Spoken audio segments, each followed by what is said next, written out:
Welcome to Deep Treks. I'm Dan Shipton, and we are looking this week at different people who confronted Jesus. And this week we're specifically looking at people from his hometown.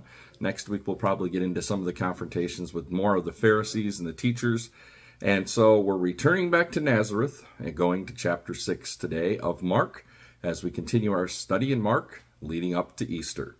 So, Mark chapter 6, beginning at verse 1, says, "He went away from there and came to his hometown, and his disciples followed him. And on the Sabbath he began to teach in the synagogue. And many who heard him were astonished, saying, 'Where did this man get these things? What is the wisdom given to him? How are such mighty works done by his hand?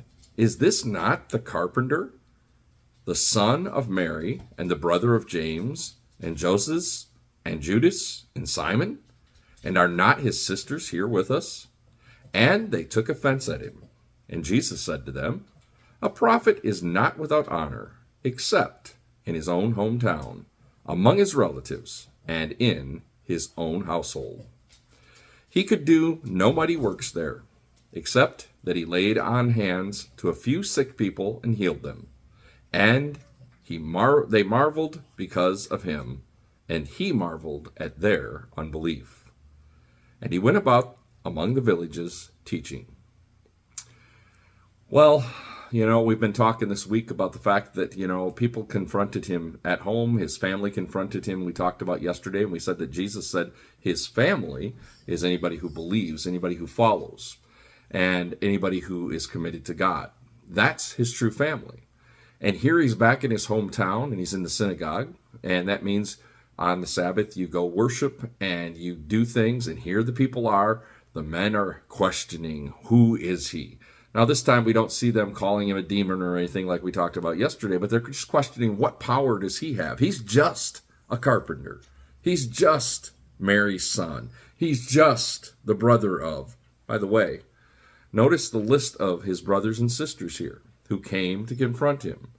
Now, there's a lot of people who like to argue that Jesus didn't have brothers or sisters, but it's clear he had brothers and sisters. He was probably the oldest of the family. We don't know for sure. There's some argument that maybe Joseph was married before, but I don't think there's any real serious evidence of that. But there is the fact that he has brothers and sisters.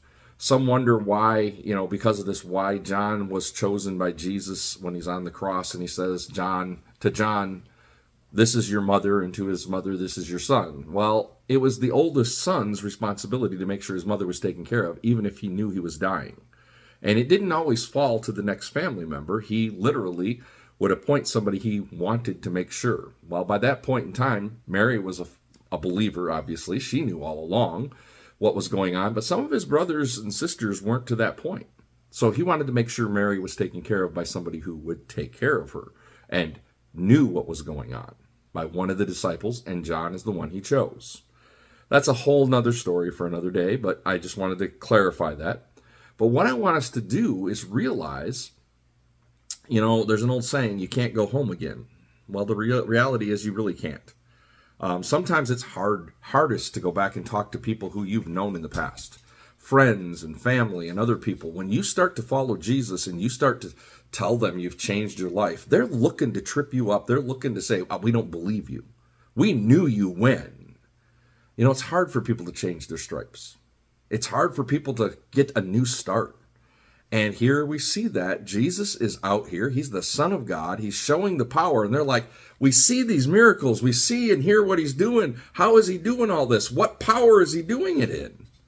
And Jesus just looks around and he just kind of shakes his head and said, "A prophet is not without honor, except in his own hometown." In other words, prophets deserve honor for what they do and who they are. And many people come to them and they want answers from them and they want healings from them, except in his own hometown. His own hometown rejected him. It's kind of a big overarching message, I think, if you really want to get down to it. It's not just about Nazareth. Hometown people rejected who Jesus was, and while the masses were following Jesus, the very people who should have known who he was were the Pharisees, the Sadducees, the teachers of the law, those that were in Jerusalem, and they're the very ones that rejected everything about him. So those who are closest to God should recognize when the Messiah walks on the scene, but they refused because Jesus challenged their view of what they thought Messiah was going to be. He challenged their view of what hope was supposed to be, and they no longer were going to be in power, and that challenged them very deeply. And so he couldn't really go home again, and that's why he said, I'm trying to teach you people, but you're rejecting. We talked a couple of weeks ago about when he was doing healings, about the fact that he came for the sick and not the healthy. He didn't need to come to these religious people. He didn't need to come to his own hometown and preach the truth because they should already have known who he was. But they rejected everything about him. People do that still today. The truth is right in front of them. You read the Bible, and if you take the time to read through, you see the miracles Jesus did. You see the fact that people died for what they believed in him. And these aren't perfect people. That's one of the weird things about the Bible that always stands out to me is God chose average, everyday people from middle-class life to proclaim the gospel. He chose women to proclaim the gospel in a time when women were rejected. He chose all these things that don't make sense. But yet, it's the gospel. And it grows. And here's the truth. We still have that opportunity today to believe or reject, to accept or not accept. But when we accept and we realize who Jesus is, we realize he's the Messiah, he's the hope, he's everything we have. And we can honor Christ. We can praise him for the salvation that we have through him, through his blood shed on a cross, through his resurrection power, and through us becoming one with him. And I hope today you have that. Hope today that you're putting your faith in him as you walk with him. And I hope that you can share your faith, the grace that he gives you, and everything that you have because of everything he's done as you trek this life. That's today's Devo on Deep Treks. No matter how deep the questions or dark the doubts, there's always a path forward. Reach out at deeptreks.com with prayer needs or topics you'd like us to explore. Keep trekking. Renewal is never far away. Be blessed on the journey and bless others along the way.